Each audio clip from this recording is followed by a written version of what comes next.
Olá, bem-vindos! Hoje a gente vai mergulhar na obra de Gordon Clark para desvendar um conceito que parece simples, mas que na verdade é bem complexo: a personalidade, principalmente no contexto da fé. E olha, se preparem, porque a análise que a gente vai fazer aqui pode mudar o jeito que muita gente pensa sobre um debate bem comum.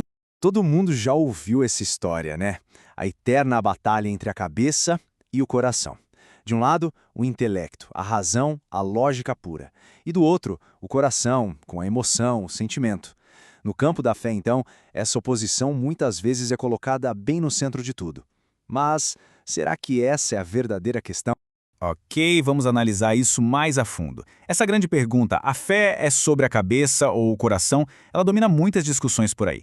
Só que com base na análise do Clark, a gente vai investigar se o problema não está na resposta, mas na própria pergunta que a gente está fazendo. E aqui está a ideia que vai guiar toda a nossa análise de hoje. E se esse conflito todo entre cabeça e coração for, na verdade, construído em cima de uma premissa errada? E se a gente estiver usando os termos errados para descrever o que a Bíblia realmente quer dizer? Bom, o primeiro ponto crucial que o Clark levanta é justamente sobre o perigo das palavras. Usar uma terminologia moderna que a gente nem encontra na Bíblia para tentar explicar verdades bíblicas pode ser uma armadilha e tanto, especialmente quando esses termos não são muito bem definidos. E os problemas são bem específicos, viu? Primeiro, palavras como emoção, por exemplo, simplesmente não aparecem na Bíblia. Segundo, as definições que a gente usa para elas hoje em dia são muitas vezes vagas, imprecisas. E o mais perigoso de tudo, quando a gente pega esses termos modernos e os iguala a palavras bíblicas como coração, aí sim a confusão se instala de vez. E essa citação do Clark ilustra o erro central de forma brilhante. O problema não é exatamente usar palavras novas, mas é assumir, sem nenhum critério, que a nossa palavra emoção é um sinônimo perfeito para a palavra hebraica coração. É bem aqui que, segundo ele, a maior parte do mal-entendido começa. Então, o que a gente precisa fazer? Deixar a psicologia popular de lado um pouquinho e ir direto na fonte. O que a própria Bíblia quer dizer quando usa a palavra coração. A evidência, olha, pode ser bem surpreendente. Para a gente começar a ter uma ideia, a palavra coração aparece cerca de 750 vezes no Antigo Testamento. Isso já mostra que não é um termo qualquer, secundário. É algo absolutamente central para a gente conseguir entender a vida interior da pessoa, do jeito que é descrita nas Escrituras. Agora, reparem nos exemplos. Lá em Gênesis, a gente lê sobre os pensamentos de seu coração. Claramente, o coração aqui está ligado a uma atividade intelectual, ao ato de pensar, de imaginar. Já nos Salmos, a gente vê que o coração diz coisas. Ele é um lugar de raciocínio interno, de um diálogo que a pessoa tem consigo mesma.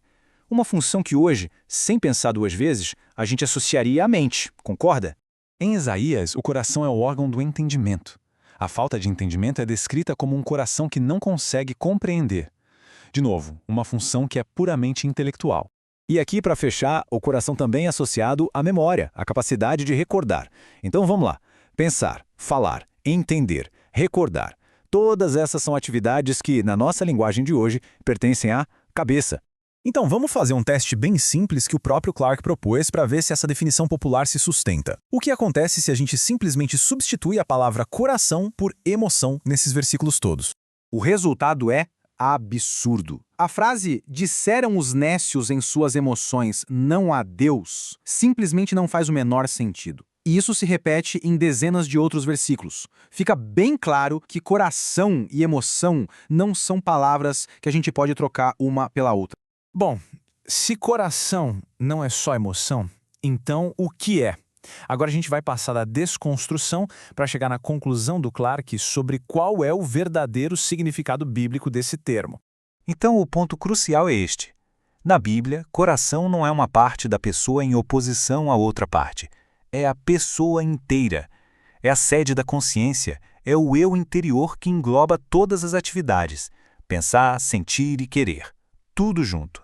O mais interessante quando a gente visualiza assim é o que isso revela sobre a composição do coração bíblico. Embora ele inclua, sim, a emoção e a vontade, a análise dos textos mostra que a parte dedicada a atos intelectuais é de longe a mais frequente. Isso só reforça a ideia. O intelecto não é inimigo do coração, Ele é a principal atividade do coração. E isso nos leva a uma conclusão muito importante. A Bíblia não apresenta uma visão, digamos, esquizofrênica da personalidade, dividida em partes que lutam entre si. Não, ela apresenta uma pessoa unificada, um eu que age de forma integrada. Não existe um intelecto abstrato ou emoções flutuando por aí. Existe uma pessoa que pensa e sente. Depois de entender isso, a gente pode finalmente descartar essa falsa dicotomia para descobrir qual é o contraste que a Bíblia realmente enfatiza. E spoiler, não é entre cabeça e coração. E este quadro resume tudo perfeitamente. O falso contraste, aquele que a gente importou da psicologia popular, é cabeça versus coração. Já o verdadeiro contraste bíblico é coração versus lábios. A tensão não é entre pensar e sentir, mas sim entre quem se é por dentro e o que se demonstra por fora. E essa ideia é capturada de forma perfeita nessa citação de Jesus. O problema ali não era um excesso de intelecto ou falta de emoção.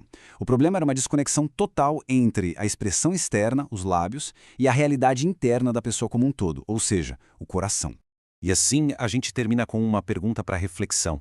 Se o coração bíblico é a totalidade da pessoa, com o pensamento sendo sua atividade central e não o inimigo da fé, como é que essa compreensão corrige o nosso entendimento sobre conversão, sobre adoração e sobre a vida cristã?